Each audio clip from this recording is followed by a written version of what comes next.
nakita naman natin na sa pagdating nyo ay nakita maayos ang seguridad ng ating mga kapulisan. Sir, ano mapapayo nyo sa ating mga kababayan na nagsasagawa ng kilos protesta na maging mahinahon sila? At syempre, yung ating mga kapulisan ay panatilihin ang maximum tolerance. Sa ating mga kababayan na kasali sa mga nagrarally, sana ay maging mahinahon lang at sumunod po sa usapan between the organizer at sa PNP. Huwag pong lumamagpas sa batas, although we recognize your freedom to assemble and express your feelings. Ang mga karapatan na to ay may kaakibat na responsibilidad na dapat sundin. At pag ito po ay nalabag, ay ang inyong kapulisan na andito ay aaksyonan po itong paglabag sa batas. At of course, sa ating kapulisan, we will always observe maximum tolerance.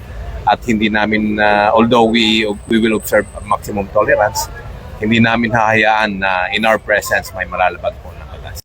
Mula po dito sa People Power Monument, Quezon City, at sa ngalan po ng aming Regional Director ng NCRPO, Police Major General Anthony Averin, at syempre, ang aming Force Commander ng Regional Mobile Force Battalion ng NCRPO, Police Colonel Celso M. Rodriguez. Kami po ang inyong Police News Network Correspondent. Ako po, si Police Chief Master Sergeant Mauricio Bonilla Ruiz. At ako naman si Patrolwoman Evelyn T. Lumabi. Alagad ng batas, tagataguyod ng balitang pulis.